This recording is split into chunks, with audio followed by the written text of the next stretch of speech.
Hello, guys. Can you hear me? Yes. Excellent. Yes, I can. Yes. Excellent, guys. Very well then. Okay. So last time we were in the middle of the third day, and we said that there is something unique in the third day of creation that goes back to the first day of the second day, right? We said that there is no mentioning of a ki tov in the second day, and Betsy, you suggested a very nice reason, because when you separate things, that is not good. And I liked it, though.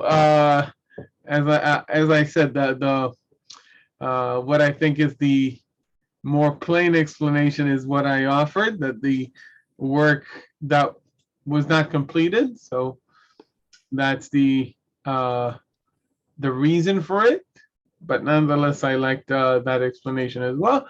So let's open that that third day of creation, the second part of the third day of the creation. And let's see this here on screen. Okay, bear with me.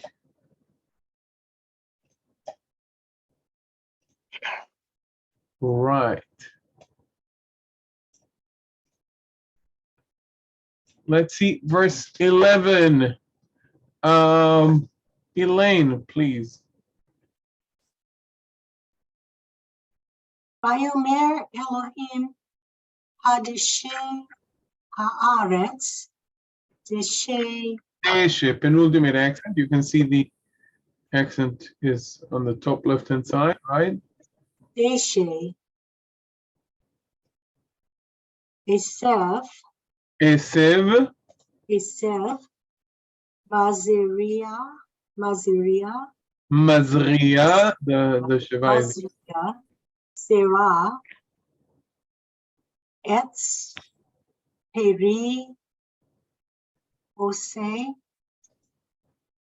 Peri Lemino Asher Zar Zao, right? Al Haaretz Vayhi Ken. Right. Can you translate? God said, let the earth sprout forth with sprouting growth, plants that seeds forth seeds, fruit trees that yield fruit after their kind, and in which is their seed upon the earth. And it was so. Right. There is a bit of a discussion here in regards to the words, to the relationship between the words deshe and the words esev. The word deshe and the word esev, both of them are here. Some claim that these are synonymous, and some claim that they're not. Okay, down the road in the very same chapter, okay, we can see how the deshe is not mentioned anymore. In verse 29, we don't see that deshe. Okay, so what happened? In some rabbinical commentaries, not in the context of the deshe and the esev, but some have suggested sometimes there is a difference between what God has instructed and what happened, at least in the homilies of some rabbinic commentaries. As I said, on the other hand, some claim that it is synonymous based on comparison to other verses. So let's see Deuteronomy 32 and see why they claim that. Lynn, can you read aloud this, please? Ya'arov kamatar likhi, titzal katal, imrati kis irim ale deshe, vekirvivim ale asef. Let my teaching drop as the rain, my speech distill as the dew, as the droplets on the fresh grass, and as the showers on the herb. Right. So why would they say that basically dish and esev are synonymous in Genesis 1:11 based on the comparison to Deuteronomy 32:2? Let's look at this verse. Guys, can you find parallel terms in this verse?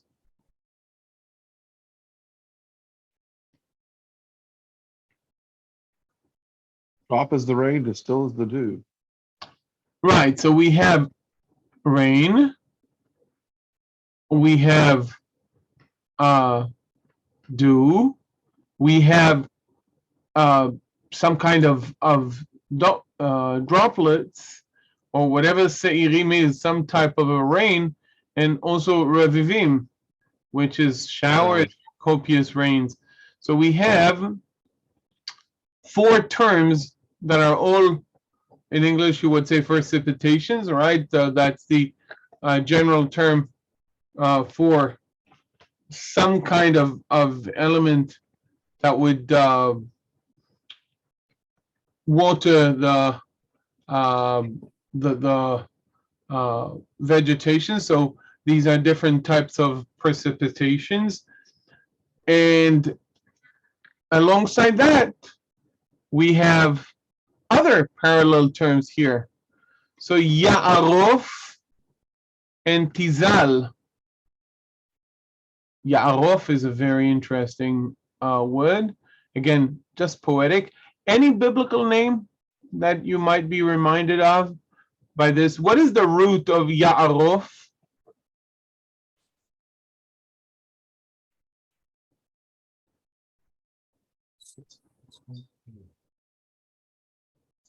Ein Resh Pei?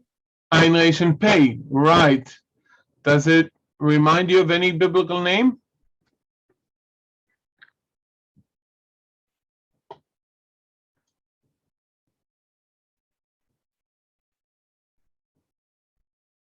Aaron, is it? Orpah.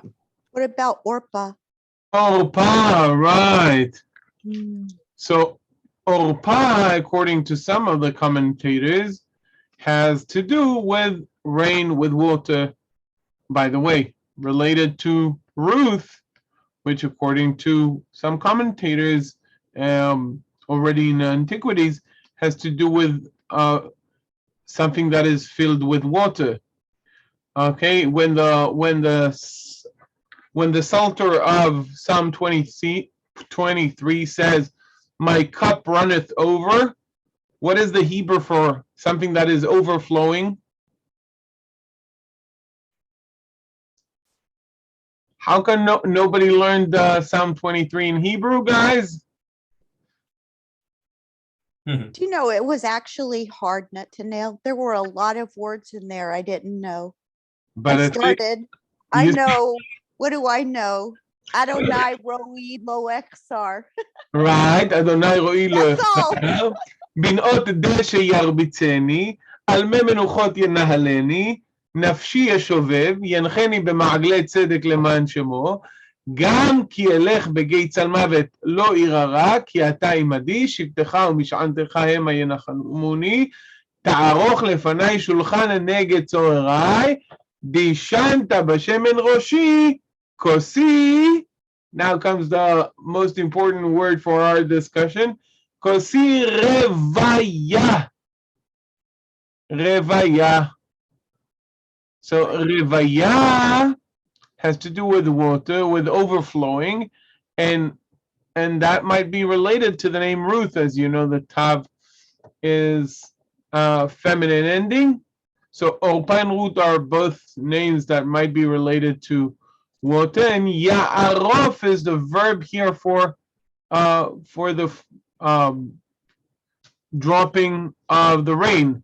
Okay, again, you can see likhi and imrati.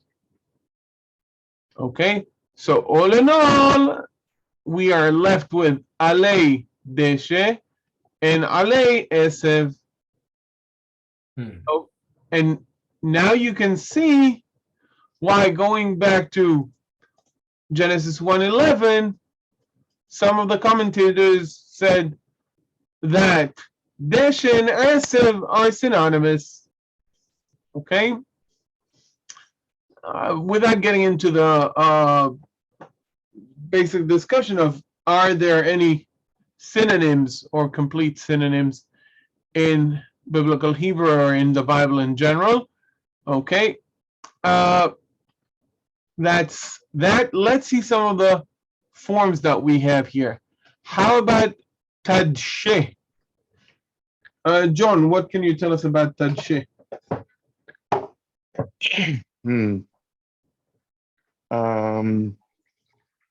I think it's going to be a, is it Joseph? Is that what they call it?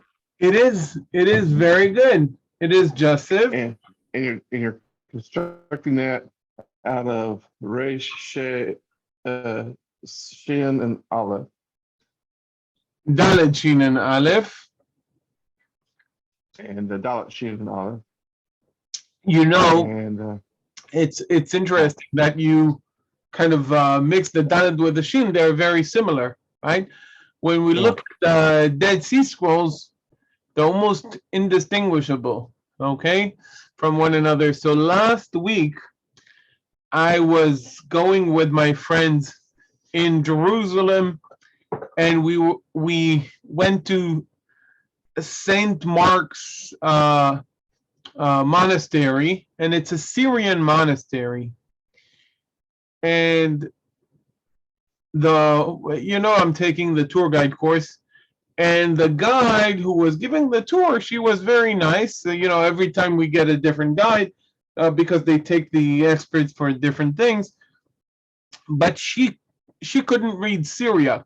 Okay, listen, tour guides are tour guides. Not all of them happen to be experts on Semitic languages. So we went to a Syriac church, and I'll show you the trick that the Syriac has to stop this problem of confusing the Dalet and the Resh, okay, which so many students have. Okay, let me show you, because it's better than just talking about it, and then you'll see we've talked a little bit about it in the past. Okay, let's see if we can show it on screen. I want to show you the entrance for the, okay.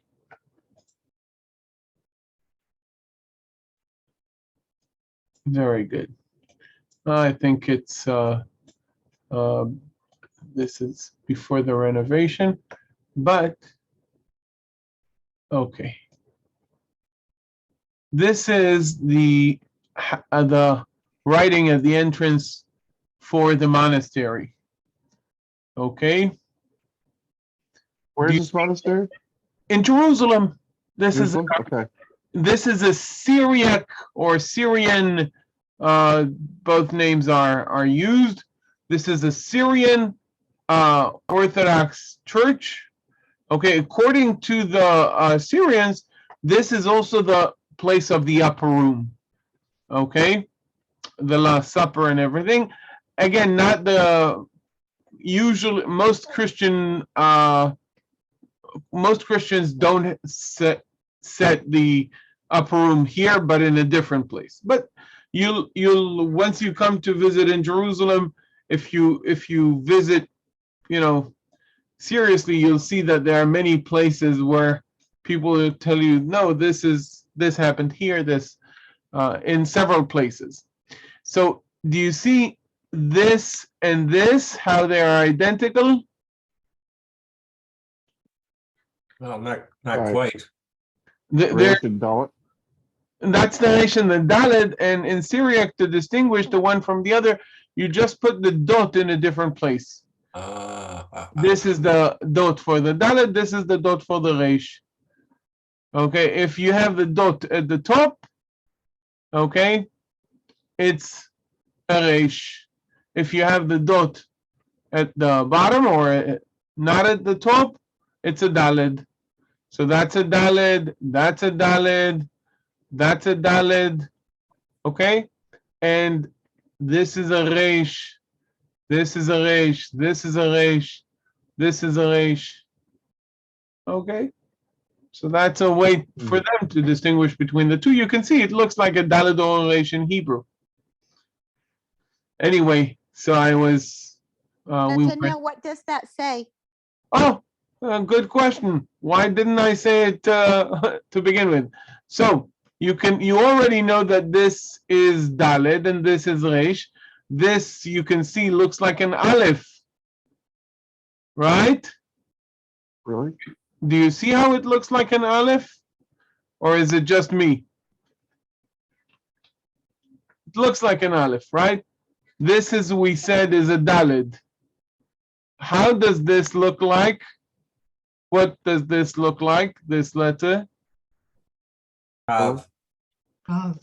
A Tav. It's more like a mem. Look at, Oh, right. okay.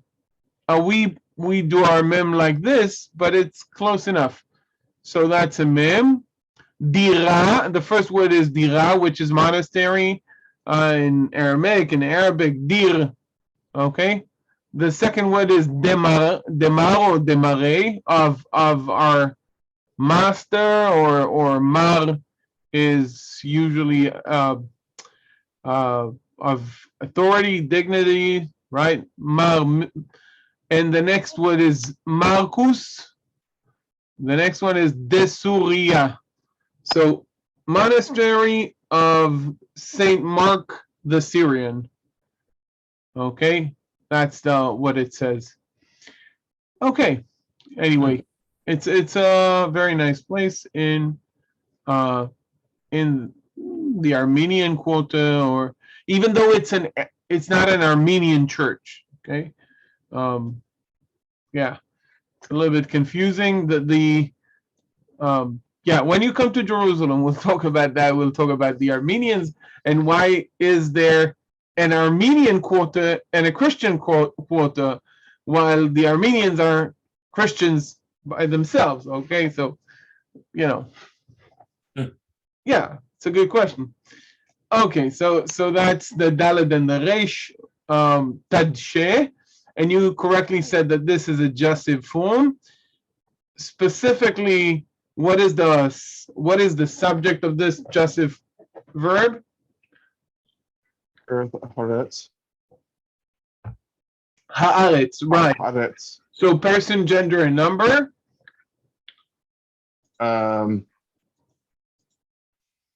They told me that, no, that's Greek. But when you have adjussive and it's an addressing adjussive, you go third person. I'm trying to think, that's Greek. But it's got the article.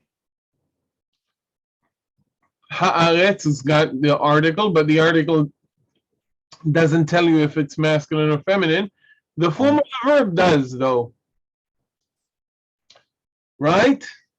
All right. So So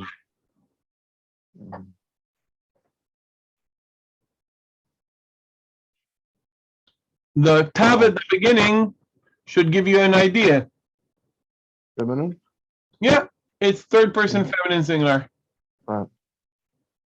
Okay, and the binyan, Call. come again? The call. No?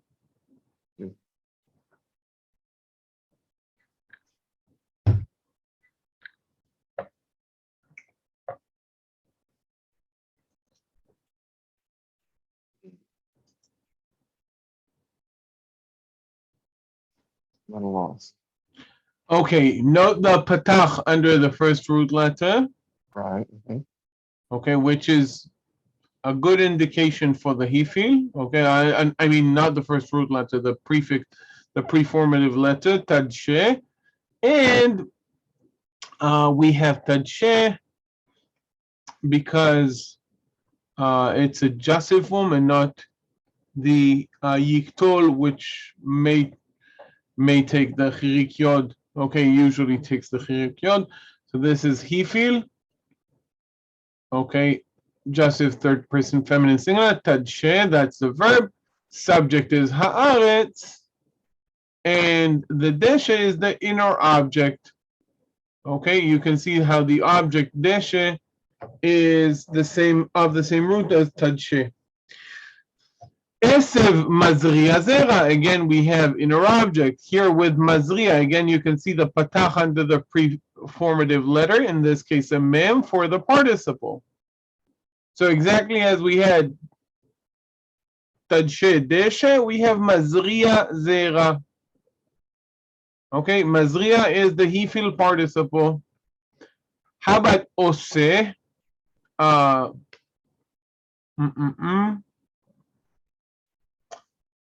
Nancy, can you help us with ose?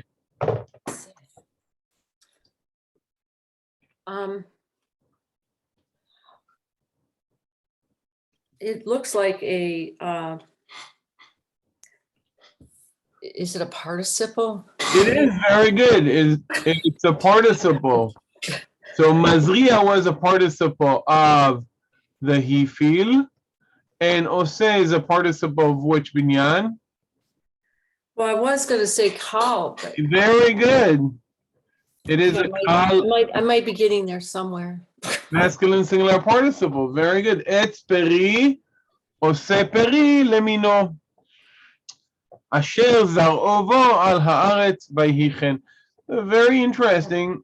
The noting that the creation is a creation with the ability to procreate, with the ability to continue, not just creating something, but creating something that in a sense can create something. Okay? Which is already giving the ability to continue that. Okay? So the both the deshe or the esev as well as the et, both of them have the zera, the ability for seed for continuation. And let's see verse 12.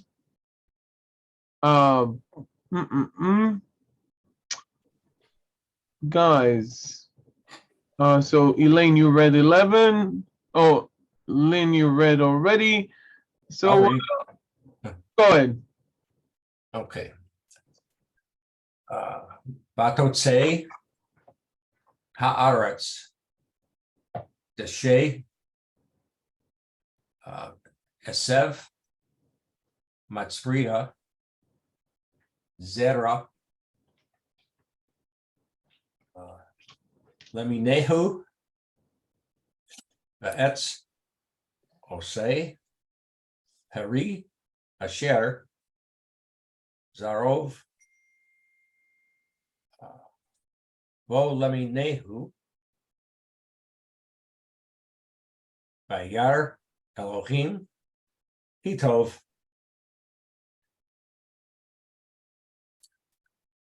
Oh, Right, English, please. yeah, okay.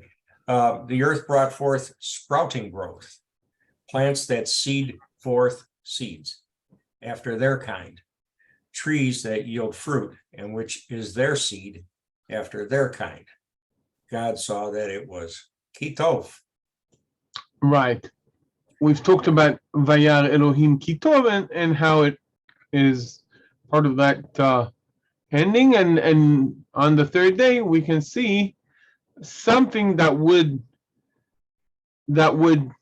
be the precursor of what would be created on the sixth day. Again, it's interesting in the context of the question of is are humans originally intended to be vegetarian according to the Bible and maybe according even to the physiology of humans. Okay, I can't say I adhere to that in practical life, but again, that is also part of the biblical story, how the humans were, how man was created to eat the from those vegetations, and after the flood, we see a change in policy. Okay, Yes. and even when that change is applied, the way to say is not you can eat whatever you want, but I am putting that as those vegetations. Okay, again, pointing to the fact that it was intended for keyerek esev, again using the word esev for to describe what should be eaten by men. Again, vatotze. Note how in verse 11 we have the instruction, and in verse 12 we have the narrative that describes the realization of that command, the implementation of that command. Let's see. Let's parse vatotze. Betsy. The root is Yud, Zadi Aleph, Yatza, to bring out. Right, but what is the binyan? It's a Hefil. Which means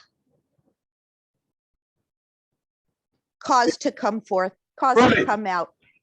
right. So it brought out, if you will. Okay. Okay, very good. ותוצא הארץ דשא עשב מזריע זרע למיניהו, ועץ עושה פרי אשר זרעו בו למיניהו, וירא אלוהים כי טוב, ויהי ערב, ויהי בוקר, יום שלישי. Again, so we've finished with the first 3 days of the creation, in which we've seen we have God has created those elements that will become the if you will realms for which the dominion of the elements that are going to be created in the second half of the creation days, days 4, 5, and 6. Okay, let's see verse 14. John, you've not read a verse yet. Go ahead. Right.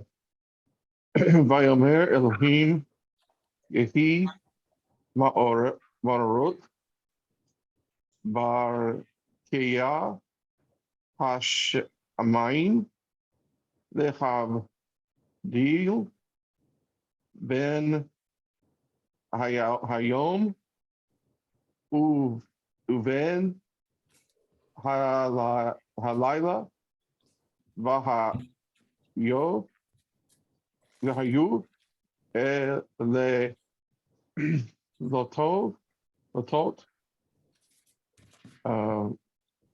Ul Moayadim Ulmuadim. Umoyadim U Le Yamim Beshlim Vehayai Hayu Lim Oriv No, just a second. That's already 15, right? Okay, sure. God said, let there be lights in the dome of the heavens to separate the day, the night, Lila. Let there be for signs, for set times, for days and years. Right. So the creation of the luminaries, the me'orot, those lights, is very interesting. Let's start with the obvious question. What is the let's see, Yehi. What is the gender, number, and person of Yehi? Elaine?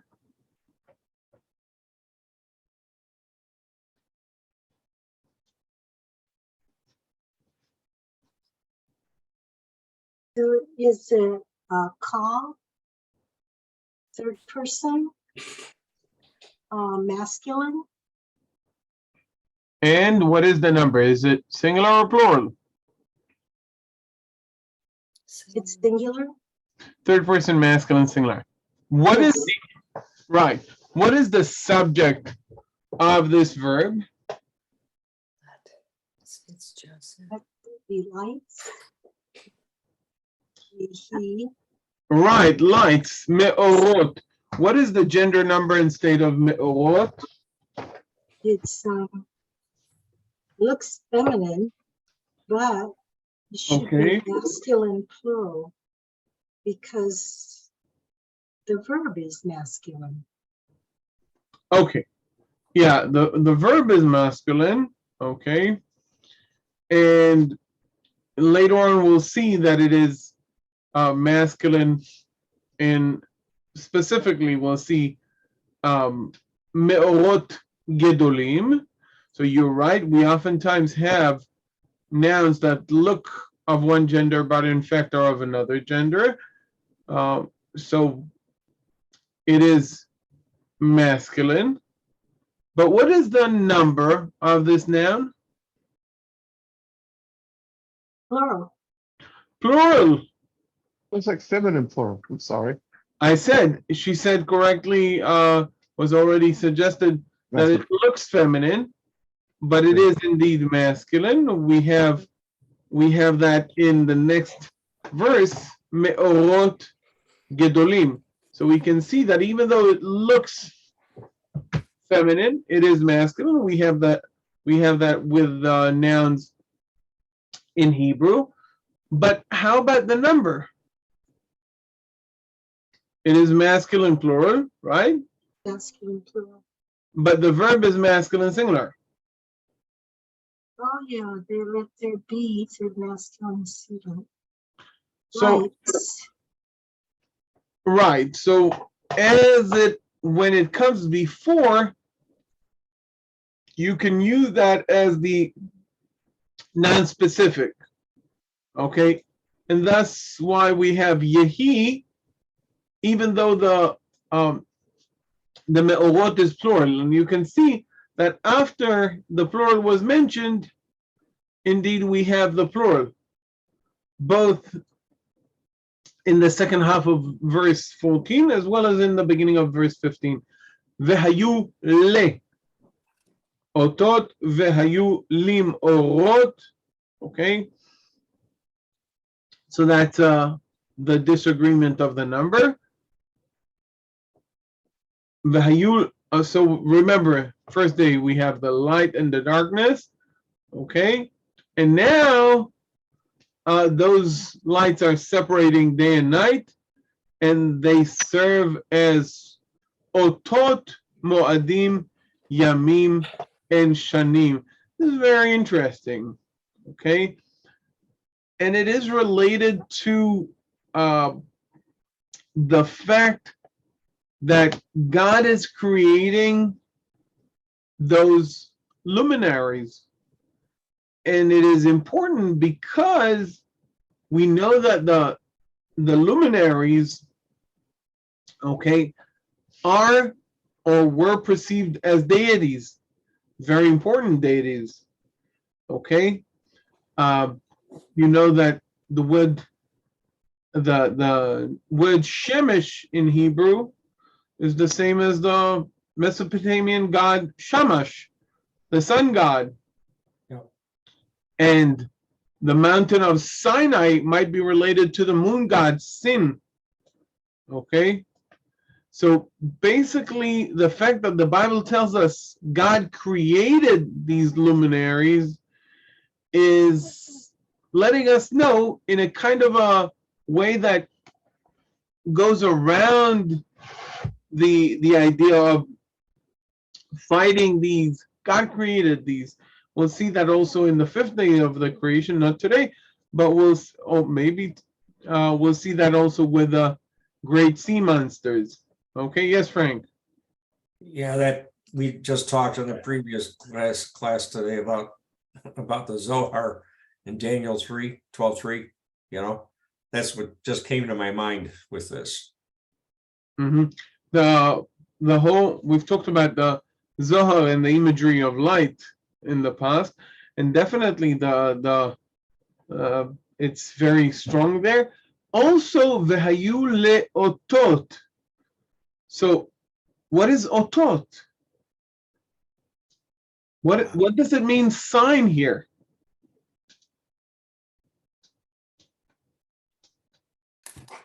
Right? Are there indeed? Is the Bible saying that we should read the horoscopical map and that astrology is really part of the creation? No, it's It says for set time. For set time. Astronomy is. Oh, I if many people are answering it, it I'm starts. sorry. Yeah, no, it's good. It means that we're touching on something. Yeah, go ahead. Let's do it. John, you wanted to say. Well, I want. It says maybe for signs for set times. Is that the same? Is that a parallelism there? Okay, so this is how it is understood by the translator here. You don't have to have it as parallelism. One of the uses of the vav conjunction is epixclip is an expanding explanation of what comes before. I Okay. have a dash there, so I guess the signs are these things for set times for days and years. So they're Signs. those are the signs. Okay. So they may serve as signs for set times. Especially the moon. I mean, but the harvest and all these things. Actually, the harvest is according to the sun, obviously. Sun, yeah. But you're right also about the moon, because we have also a lunar tradition. The biblical calendar and the Jewish calendar are combining solar and lunar calendars. Okay, so the Vav epixclipid. Why is the word? I have to find the word exactly. But the Vav here, according to what you suggested, and you can see it reflected in the translation, signs for set times. I should say that we see in other places in the Bible, okay, that it was perceived as signs. Think about the sign that God is giving with the rainbow. Okay, the rainbow is partly dependent on the sun, and Jeremiah says, Jeremiah chapter 10, don't be afraid from the signs of the sky, the signs of the skies. So we know that this was perceived, and other, we have countless, I don't know about countless, we have other verses describing the fact that when the sun disappears, in some kind of an eclipse, okay, that is a bad sign or something that people feared greatly. So there are commentators who suggested that leotot is completely separated from ul-mu'adim. Okay? Yes, Frank? Yeah, so really what's happening here is these are visual cues rather than something that we hear. It's something that we see. That's what how God set the clock. It's something that we see, not hear. Okay, and it's set by the lights in the sky. Again, to me, it's like a manifestation of the Zohar. Sure, they're all Understand related. what I'm saying? So before we had clocks, before we had things on our wrists that beep at us and all the rest of that stuff, all we had was what God gave us, which is the lights in the sky, which occurred periodically at regular intervals. And this is what you do to sequence events. Sure, and there is no doubt that this is the meaning setting, the days setting, the years, obviously setting the days. After you've got during the day, you've got the sun, during the night you've got the moon, and the years are related to the sun, and the Mo'adim set times are also related to the sun and the moon. The point is le'otot, which means for signs, for portents. Does it stand for itself, or is it connected by the vav as le'otot ul mo'adim, the signs for those set times? Okay, let's see verse 15. Betsy, I think you have not read yet, right? Vehayu lim orot birkia hashamayim leha'ir al haaretz vayihi kain. And Okay. let them be for lights in the rakia of the heavens to give light upon the earth. And it was so. Right. Very good. Here, you can see they're there to shine on the earth. Okay, and the rabbis have said before, God. The first thing that God does is in the first day, He is starting by switching the light off, on. I mean, and here are before you start working. And so again, opening the second half of the creation, we have the way in which the light is switched on and off. Okay, v'hayulim orot birkia shamayim. In Hebrew, v'haya le will become, okay, and indeed vayhi chen. Another way to understand le'otot ul mo'adim is by kind of hendiades, the two that are one. Okay, quite similar to the vav as expanding and explaining the idea of what precedes it. Now let's see verse 16. Yes. Is there anyone who did not read a verse? Nancy, have you read? Go ahead. Am is good enough.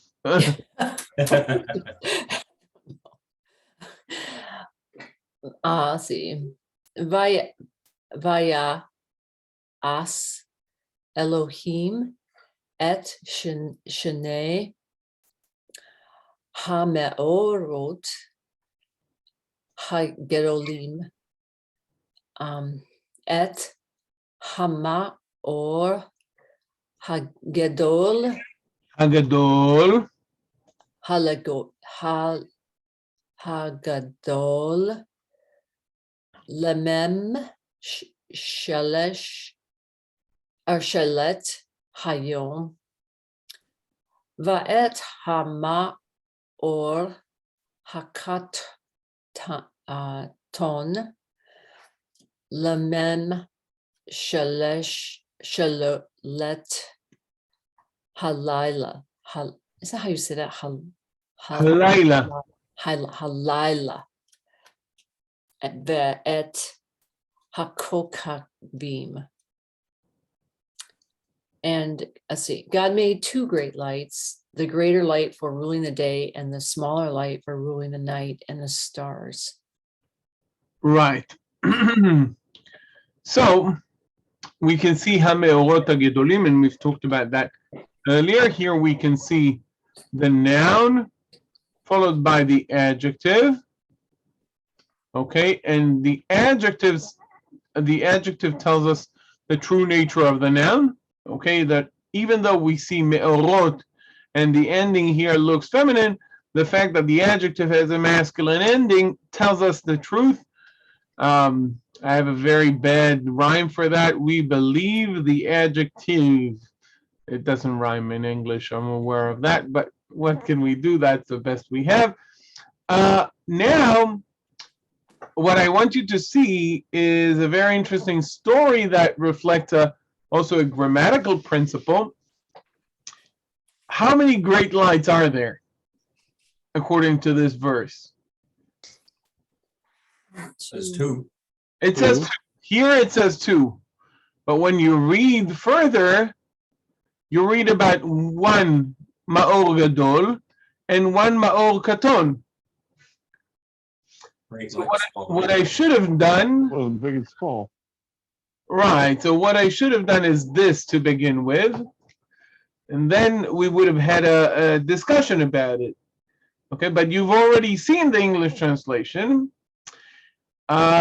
So the discussion is a little bit shorter, but if you read the first half of the verse, again, the first line here, you get the impression that there are two great lights because it says two great lights. If you read the second half, you get the impression that how many great lights are there? one. Only one. Only one. Only one. This is related to the fact that in Hebrew, as opposed to English, the adjective is not just the adjective, but the adjective can be used also as the comparative and even as the superlative. That is to say, in English, we clearly distinguish between great, greater, and greatest. Okay? In Hebrew, we don't. We have another way of marking the comparative and ways to mark the superlative, but the adjective in and of itself can mark the comparative and the superlative just in and of itself. So what we have here, and the translation for that matter is a good translation, is Hama'or Hagadol is translated as the greater.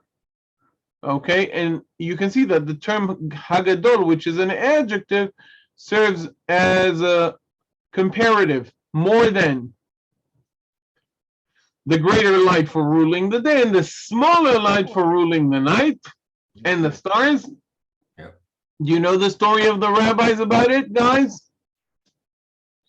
The stories of the rabbis, as I've said in the past, are very good in the sense that they reveal what they saw as kind of rough spots in the verse, and they lead us to these discussions. The rabbi said, okay, what happened? How come there are two great lights and then one great light?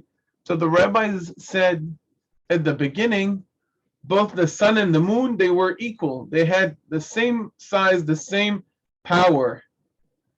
But the moon came to God and said, God, you cannot have two kings ruling the same kingdom. Okay? Maybe, the Romans had a system like that. The Spartans had, okay, we recently had two alternative prime ministers or something like that. But generally, the moon said, you cannot have two kings ruling the same kingdom. And God said to the moon, you know what, moon? You're right. And he made the moon smaller. Okay?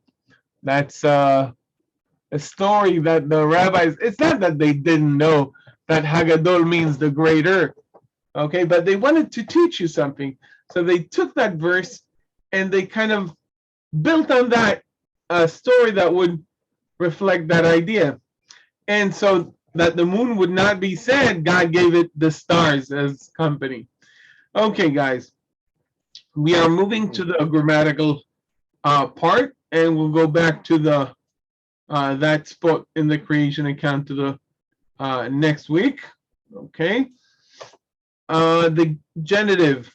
Okay, so genitive generally indicates the possession or the relationship between two nouns. Okay, and of relationship. And equivalent to the English of, and equivalent to the English of in the sense that it is also very versatile. Okay. We have a construct chain. Okay. That's how it is used, with one noun constructed upon another noun. That structure of construct and genitive. Okay. The genitive modifies the construct, the initial word. So essentially, here are a few examples. Let's read aloud these.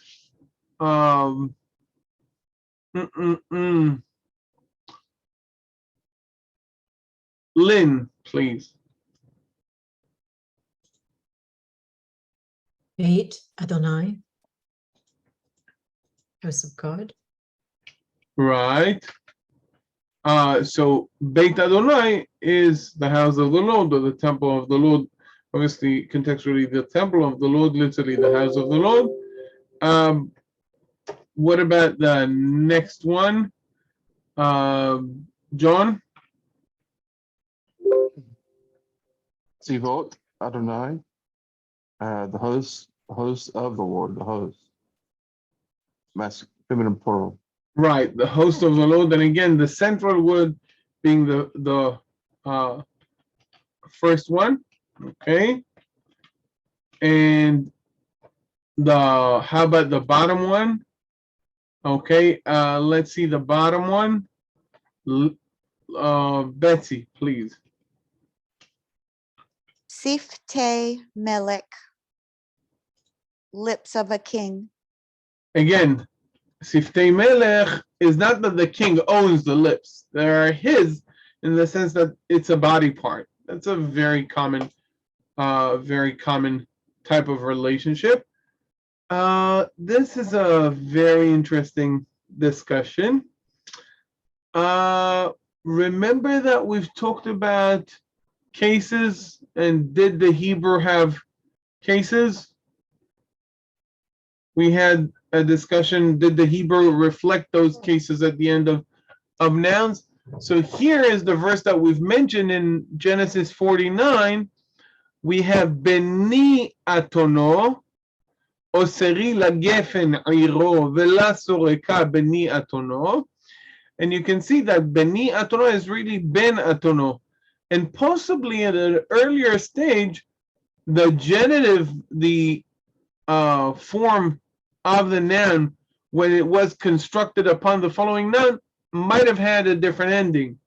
So Beni Atono might have been the son of his donkey, or female donkey. Okay, so, and in this case it marks a family member, the son of. Again, you don't own your son, but he's your son in English as well. And let's see the second example here at the bottom. Frank? Yes. Ishay Lamech. Hatzona. Hazena? I'm sorry, Hazena. Someday I'll stop doing that. Hazena. Imrati. Wives of Lamech, give heed to my speech. Right, so Neshei Lemech. Interesting Yes. story. Definitely. The Ishay point Lamech. here, as far as the grammar, is that the wives of Lemech are not, he doesn't own them, okay? Not really, okay? And yet the family member is reflected by the genitive, X of Y. Here we have many examples with lots of different nuances. Beit Ishah, Beit David, Beit Av, Beit HaKaitz, Beit HaSurim, Beit Lechem, Beit Arazim. All of these are biblical examples, and they demonstrate different type of nuances. So Beit HaKaitz is the summer house, the house in which you reside during the summer. Beit David is indeed the house owned by David. Beit HaSurim, the house of the prisoners, the prison is not owned by the prisoners, but it is where you would find those prisoners, where they are incarcerated. Beit Lechem, again, what is the type of the relationship here? And Beit Arazim, house made of cedars. And so there are a lot of different nuances for the genitive case and that genitive relationship. And I will see you in a few minutes, and we'll also talk about Route 60. Maybe we'll go a little bit more in greater detail about this this slide, maybe. But we'll definitely talk about Route 60 and that movie that is upcoming that I was asked about. And I'll see you then. Thank you, Okay. Netanel. Sure. Bye-bye.